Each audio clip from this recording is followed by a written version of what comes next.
Bonjour chers téléspectateurs, vous voulez tout savoir sur le Lokbo ou bien le Kété? Suivez-moi, nous allons à la rencontre d'une jeune entrepreneur engagée pour la valorisation du textile traditionnel.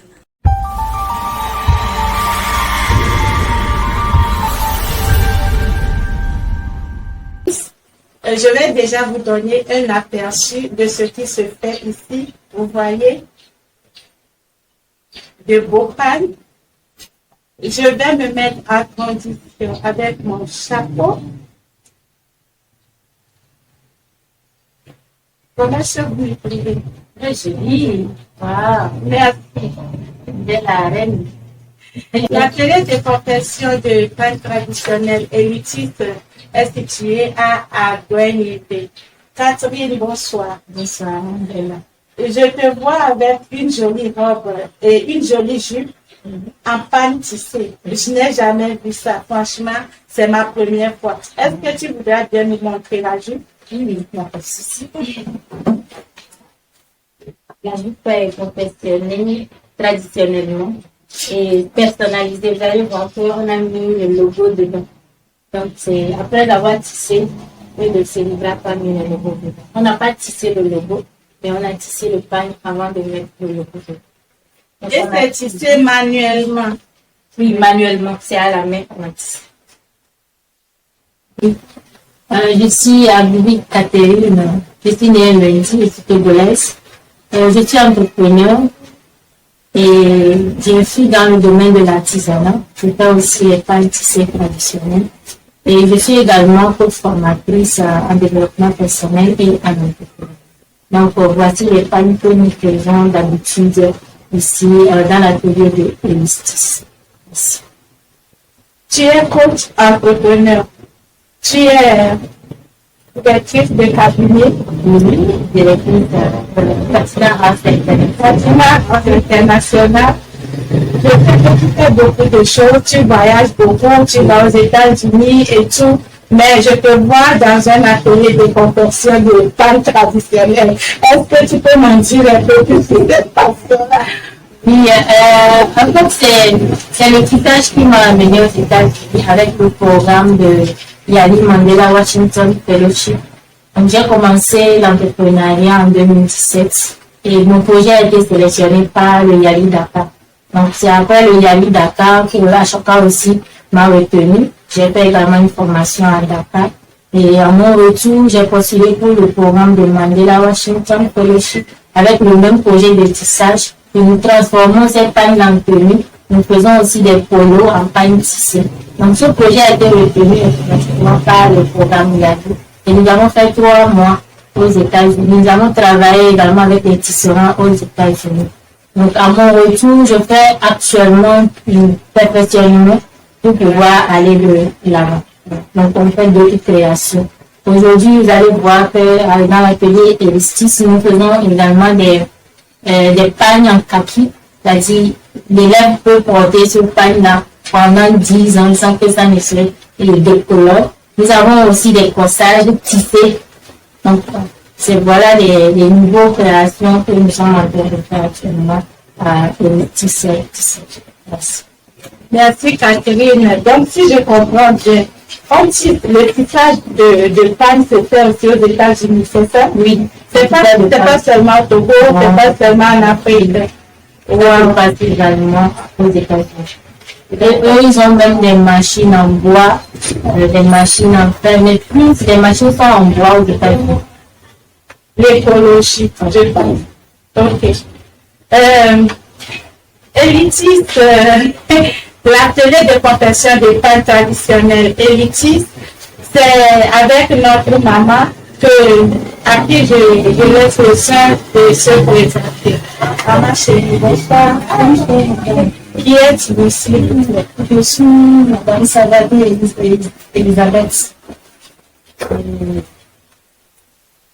Moi, ma télé, c'est Elisabeth Tissage. Elisabeth Tissage. Merci beaucoup. Et aujourd'hui, les jeunes ne peuvent pas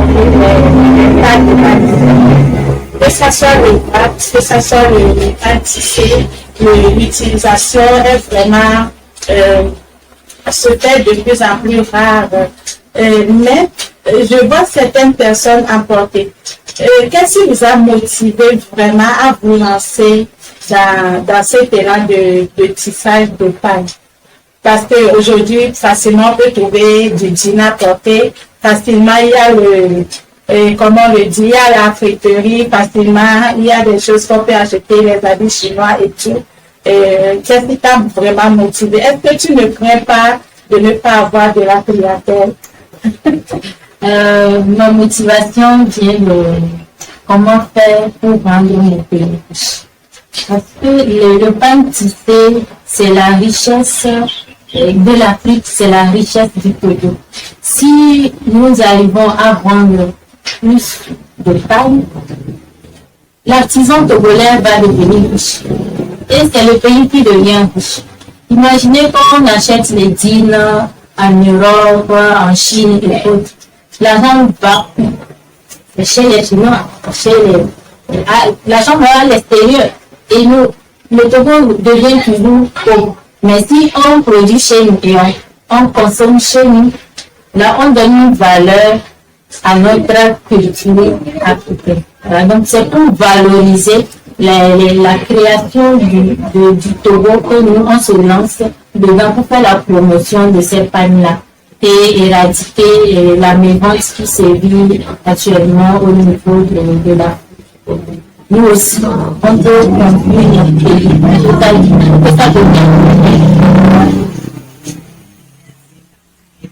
C'est aussi de la main-d'œuvre que vous utilisez et c'est aussi la réduction du taux de chômage au fait.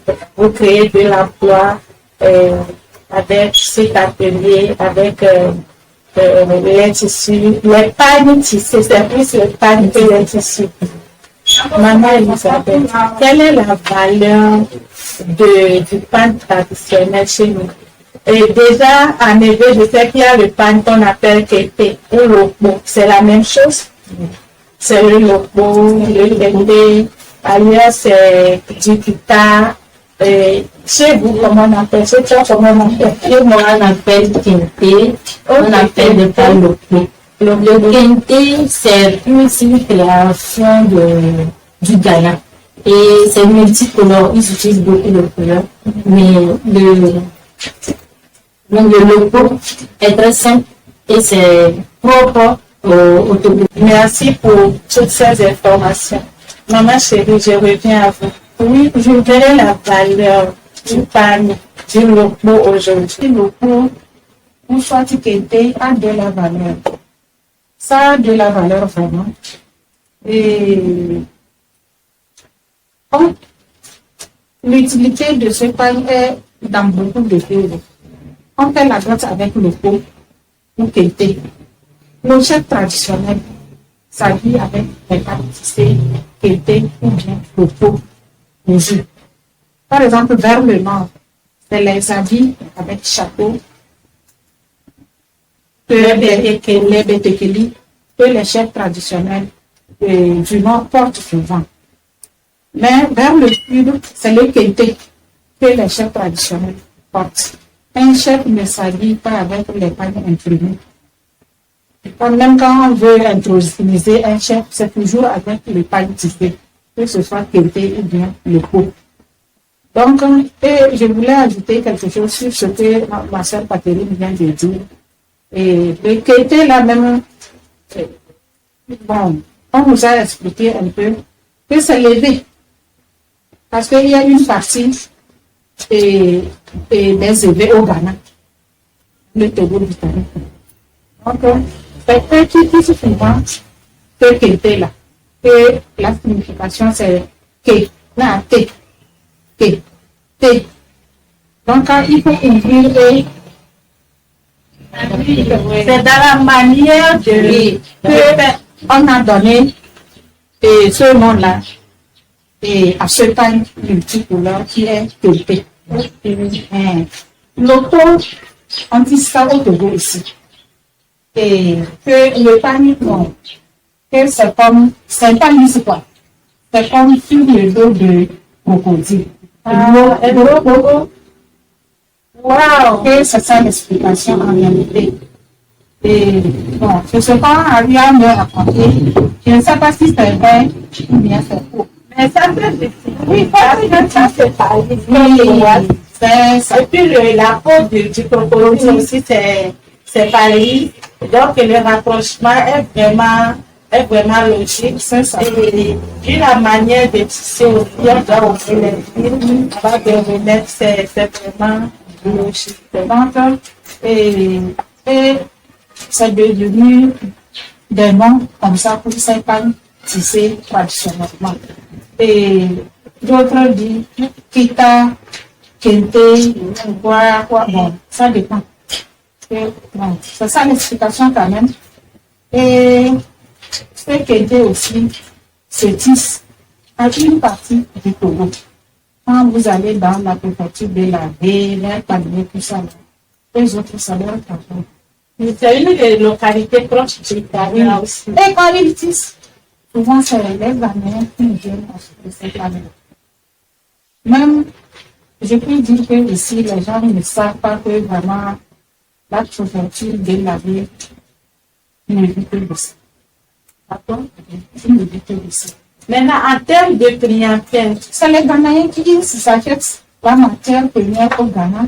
Et c'est les mêmes Ghanéens qui oui, par rapport à vous, ici, vous êtes à Goué, ici c'est à Goué, vous êtes à Goué de Macoué. À Goué de Macoué, vous êtes à Goué de Macoué, d'où vient votre clientèle par exemple. notre clientèle, comme chez eux là-bas, c'est souvent quelqu'un qui tisse, les autres ne tissent pas le pot. Comme nous, ça se fait ici là. Nous, notre clientèle, il y a des gens qui viennent de l'Europe, avant de dans leur modèle, ils amènent là-bas. Et nous avons aussi des clients. Il y a des particuliers aussi. Les gens passent par, ils voient, parce que leur commande, il y a d'autres qui nous commandent, on fait, ils prennent le repas. Donc, c'est comme ça notre clientèle. Nous avons également des entreprises qui commandent chez nous. Par exemple, nous avons l'exemple de Sodiga qui avait commandé des polos personnalisés chez nous. On a confectionné des pagnes selon les couleurs, les logos de Sodigas et on a mis ça dans les polos. Après, on a mis leur logo devant. Donc, ces polos sont personnalisés avec le pain qui est personnalisé. C'est comme ceci, je suis en train de voir un t-shirt ici, personnalisé avec le pain traditionnel. Il n'y a pas encore de logo, mais c'est intéressant. C'est vraiment intéressant là. Wow, c'est formidable. Ah, après nous allons encore voir la jupe de Catherine. C'est au top. Donc, il y a aussi des particuliers qui commandent ce genre de polo et qui demandent à ce qu'on écrive leur nom sur le pain. Donc, ça peut se faire pour les particuliers. C'est comme pour les associations, les chorales, par exemple, ils commandent chez nous, on fait leur tenue traditionnelle personnalisée. Merci beaucoup. Nous sommes toujours avec Elitis, atelier de commercialisation, de production de commercialisation de pâtes traditionnelles locaux. Voilà. Entre-temps, je vais vous montrer un pain qui a attiré mon attention. Moi, je pensais que c'est du jean. Vous voyez, j'ai porté du jean. Regardez.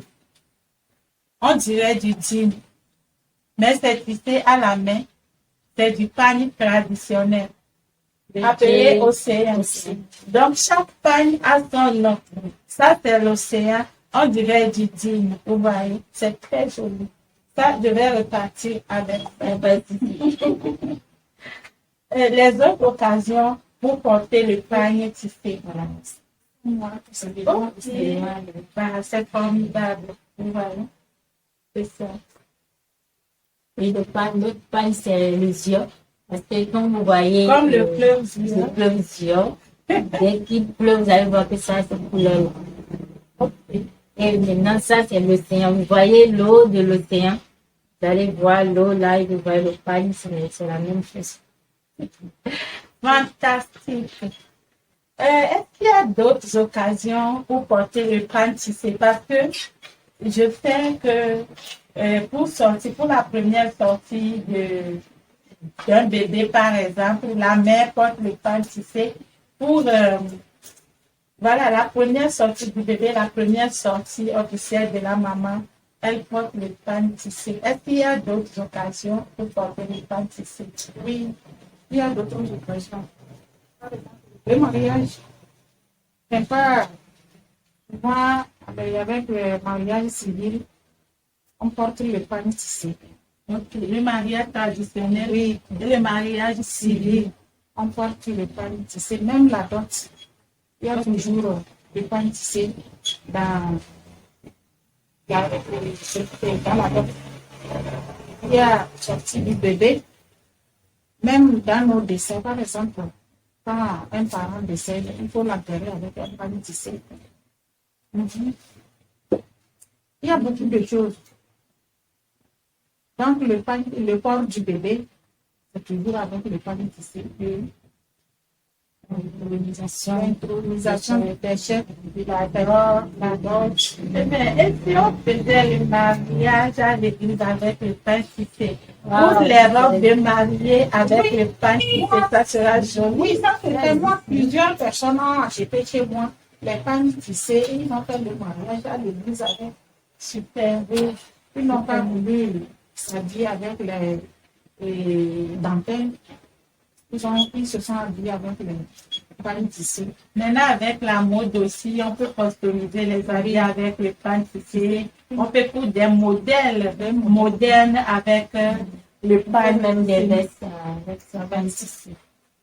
Pour avoir des vestes. Les vestes. Je prends par exemple pour faire des vestes. Le pas avoir ici, ici. Donc, nous avons le pain Voilà, tissé. ici. Mais ça, c'est du pain tissé, ça. Oui. Mais c'est un tissu que je vais marcher. Ah oui, et C'est on peut tisser fantastique. ça aussi. Le pain tissé, déjà, il y a un styliste qui a commandé, il a fait des vestes. Entre-temps, il avait fait son exposition avec les tissus tissés. Voilà. Si on vous dit que c'est tissé, vous n'allez pas faire. Mais, Félicitations, maman Et les Elisabeth. stylistes, bravo 10 000. Ok. Vraiment, avec de belles choses, vous n'allez pas croire que c'est un pain tissé. En tout cas, félicitations à vous.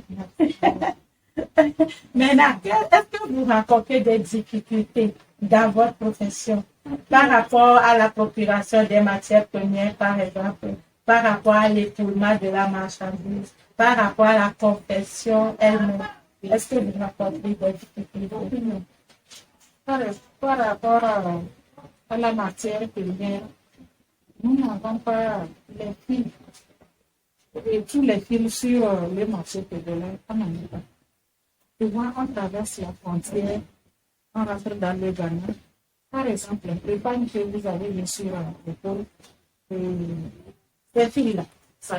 Maintenant, c'est ça que Elle a su la machine. on ne trouve pas là ici. Donc, il faut traverser la frontière et chercher ça dans le Ghana. Donc, ça, c'est un problème que nous les enseignants et que nous n'avons pas. Il faut traverser la frontière.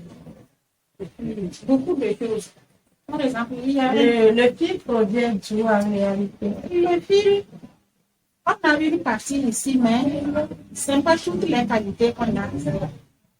Et ça dépend de ce que tu veux faire comme tante. Donc, il faut avoir cette qualité-là. Il y en a d'autres ici, mais quand on a besoin de faire d'autres qualités, nous sommes obligés de traverser la frontière. Ces qualités.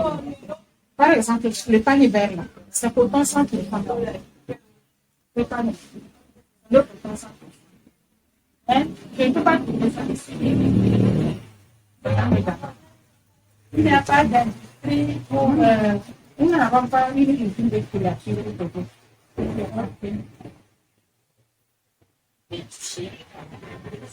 Mais c'est beau.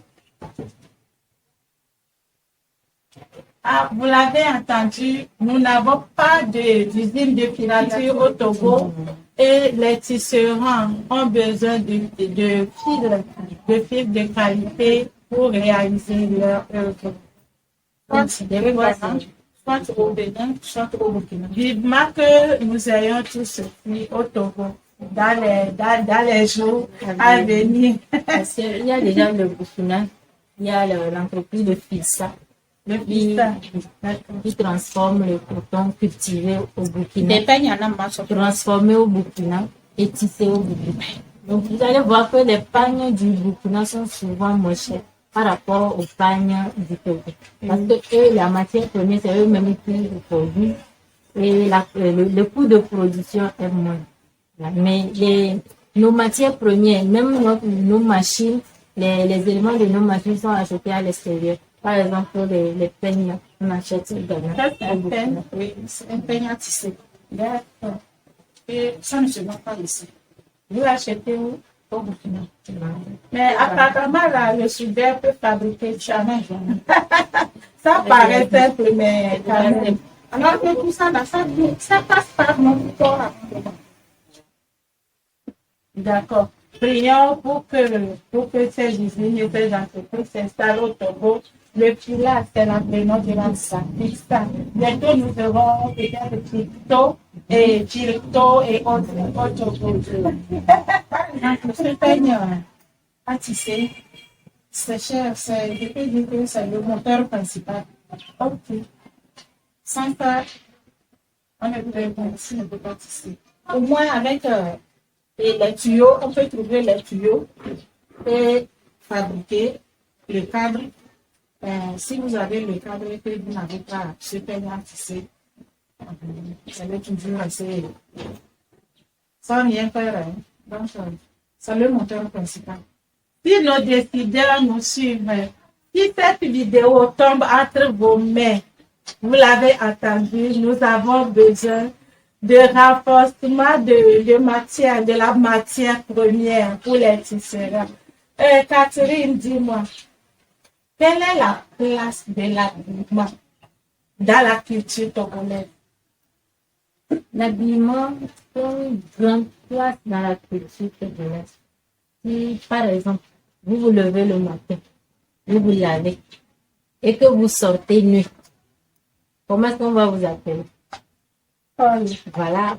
Donc ça veut dire que l'habillement est très important. Tu dois t'habiller d'abord, même avant d'habiller le ventre. Donc c'est très très important. Et pour valoriser la culture de notre pays, il faut porter le traditionnel. C'est ça qui nous donne l'identité. Si nous voyageons par exemple vers l'extérieur, on demande de porter vos habits traditionnels. Nous devons faire ressortir notre créativité propre au Togo. Des fois, nous voyageons, nous voyons que le Burkina est en avance sur nous. Le Burkina a son propre pagne qui donne l'identité du Burkina. Dès que tu vois le pagne sur la personne, tu n'as pas besoin de le saluer pour savoir que c'est un Burkinabé. Déjà, l'habillement te dit que c'est un Burkina. Si moi, par exemple, je porte le pagne du Burkina, les gens vont me voir, ah, tu es Burkinabé. Alors que non. Déjà, le pagne vous donne l'identité de votre pays. Donc, c'est très, très important dans la culture de la vie. Merci. L'autre chose que je voudrais dire, c'est la valeur de l'habillement aussi. C'est-à-dire, aujourd'hui, on peut voir certaines personnes s'habiller, descendre le pantalon jusque sur les fesses, descendre la jupe pour faire montrer le nombril. Donc, je pense que l'habillement aussi, on doit faire un bon usage de l'habillement, choisir le style vestimentaire qui honore à la fin. L'habillement nous donne plus de respect. Mais si vous ne vous habillez pas bien, vous vous dévalorisez vous-même. L'habillement nous donne certaines valeurs. On vous considère par rapport à votre habillement. Mais on dit que l'habit ne fait pas le moine. L'habit contribue. L'habit, on reconnaît le moine par l'habit. Voilà. Catherine, j'avais vu une robe, en rentrant, j'avais vu une robe bien avec le tissu, le pain tissé la tube ou quelque chose comme ça. Est-ce que tu peux nous montrer ça? Parce que j'ai trouvé la robe très, très jolie. Parce qu'en même temps, je parlais de coudre le pain traditionnel pour le mariage à l'église. Ah oui, Ça peut donner des idées. Ah ah, ça c'est une robe de soirée.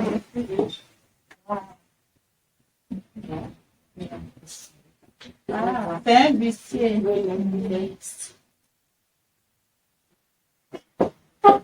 Magnifique. On a bien utilisé dessus. Maintenant, Magnifique. c'est mixte. Mais c'est avec le pain tissé. Décoré avec le pain tissé. Et puis du curry, on allez voir le curry. Ça donne la tradition. Comme quoi, nous pouvons faire beaucoup de choses intéressantes avec le pain tissé. Aujourd'hui, on peut coudre des habits à la mode avec le pain tissé. Tenue solaire. Est-ce que mon chapeau est là? Oui, ça y est. J'ai fait ça à ma fille. Quand elle porte ça pour aller à l'école, vraiment, si on Ça ne se décolore pas. non. Ça peut faire 20 ans. Moi-même, j'ai des femmes qui ont plus de 20 ans. Hein. Wow. Mais si vous voyez, Mais ça ne se démode pas non plus. si vous voyez, c'est, on dirait que c'est aujourd'hui même que je viens de quitter ça. C'est vraiment intéressant. Moi, Catherine, je suis toujours émerveillée, surprise. Fatou Marty, tu es l'une des femmes leaders du Togo que j'admire parce que vu tout ce que tu fais, tu es très dynamique, tu es consultante, tu es CEO de cabinet, tu fais des formations, tu offres des formations du nord jusqu'au sud. Mais comment arrives-tu à concilier ta profession de tisserande et de consultante, par exemple, et de mère de famille aussi. Merci beaucoup, Bella. C'est pas facile. Je ne dis pas que c'est facile. Ce n'est pas rose. Il y a toujours des épines sur la route.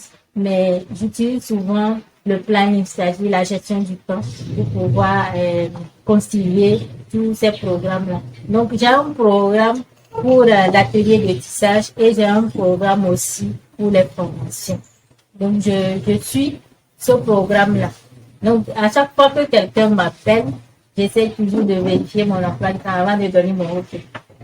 Donc, dans la semaine, il y a des jours où je suis à l'atelier, il y a des jours où je ne suis pas là. Donc, j'ai choisi mon équipe tellement que même si je ne suis pas là, le travail ne s'arrête pas. Il faut travailler avec de bonnes équipes et placer les bonnes personnes à la bonne place. Vous devez savoir comment déléguer le pouvoir si vous n'êtes pas là. Donc, je suis au four et moulin, c'est grâce à la gestion du temps et à l'organisation qui se fait au niveau de l'entreprise. Et au niveau de la maison, je gère ça aussi parce que j'ai ma mère qui m'aide beaucoup. Et dès que je ne suis pas là, elle gère la maison. Si je suis là aussi, j'ai un programme. Je sais que si je quitte à 17h30, je dois aller à la maison pour s'occuper des enfants, pour s'occuper de mes affaires avant la tombée de la nuit. Donc, il y a d'autres personnes même que je reçois en consultation au-delà de 28 mois. Donc, je gère tout ça là pour pouvoir être dans le timing. Donc, mais il y a certaines heures où je ne prends plus d'appels, je ne travaille plus. Donc, j'ai un emploi du temps bien calé. Et j'ai aussi un emploi du temps détaillé dans ma chambre. Si vous rentrez dans ma chambre, il y a un grand tableau où j'ai mis tout ce que je fais de lundi à dimanche. Tout mon programme est déterminé. Wow! Ça, je n'ai jamais appris ça. Avoir un tableau de timing dans sa chambre. Parfait. Là, je viens d'apprendre quelque chose. Après, hors antenne, je vais te demander comment ça se fait pour reproduire ça. Dis-moi, si je te dis leadership féminin ou de leadership des femmes, qu'est-ce que tu me dis? Le leadership de femmes, leadership féminin, c'est le développement de soi et de son caractère. Parce que pour être leader, il faut se connaître soi-même d'abord et connaître ceux avec qui vous travaillez. Si vous ne connaissez pas ceux avec qui vous travaillez, vous ne pouvez pas développer votre leadership. Un leader, c'est quelqu'un qui conduit un groupe de personnes données. Donc, il faut donner un bon exemple pour pouvoir conduire les gens. Donc, leadership de femme, c'est une femme qui a le chapeau de leader et qui arrive à se maîtriser et à conduire les autres jusqu'au bon résultat. Conduire les autres jusqu'au bon résultat. C'est magnifique. Maman Elisabeth.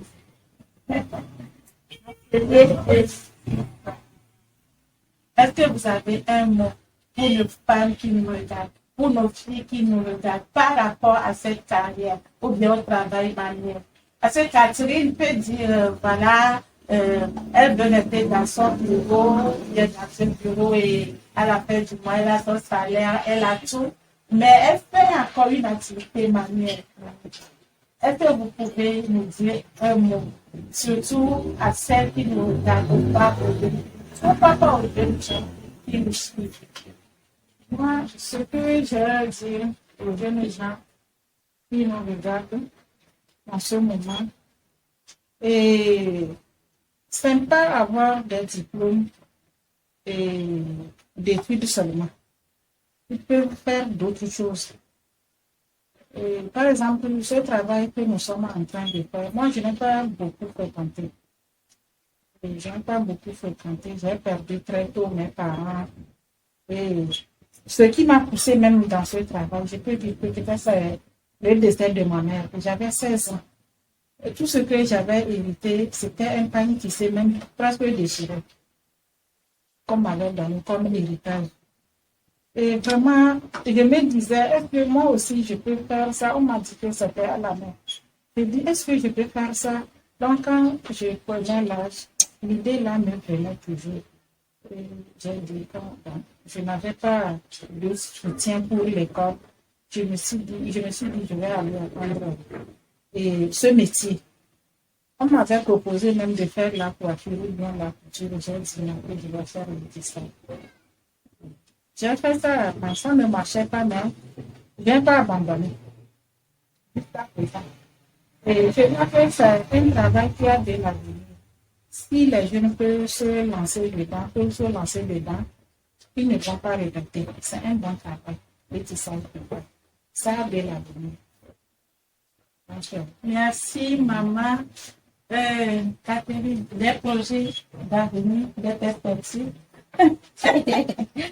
Tout ce que moi je peux dire aux jeunes qui nous écoutent aujourd'hui, c'est de savoir qu'ils ont beaucoup de richesses en eux et d'essayer de sortir de leur zone de confort pour développer cette compétence. Beaucoup de créativité somnole en nous les jeunes. Sortons pour faire étincelle dans le monde entier. Et le domaine de tissage, c'est un domaine qui est caché, mais qui a plus de valeur. Nous allons développer ce domaine-là pour montrer aux gens que les tisserands sont les plus riches dans le monde entier.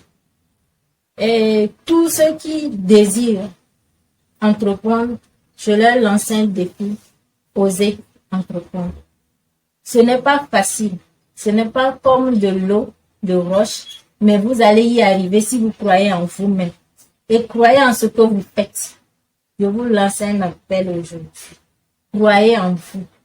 Faut pas écouter les gens qui vous minimisent ou bien qui vous découragent. Si vous voulez apprendre ce métier et que quelqu'un vous dit, ah, c'est ce métier que toi tu as trouvé pour faire, il faut lui dire, c'est ça que tu as choisi. Lui aussi, il a choisi son chemin, laissez-lui tranquille. Si vous voyez que à vos alentours, il y a des gens qui sont négatifs, s'il vous plaît, quittez la zone là. Restez avec ceux qui sont positifs et vous allez avancer. Cette phrase tient de mots de fin de Catherine. Si vous voulez avancer, avancez avec les personnes qui réussissent. Avancez avec les personnes positives. Alors, merci à Maman Isabelle, merci à Catherine de nous avoir fait l'honneur de nous recevoir dans l'atelier élitiste, atelier de production de paniers tissés Si vous avez besoin de pagne tissée, n'hésitez pas à contacter l'atelier Elitis. À quel numéro? 98 98 19 48 48 14. L'adresse physique L'adresse physique, c'est à Goué, des des Mapoy. Merci.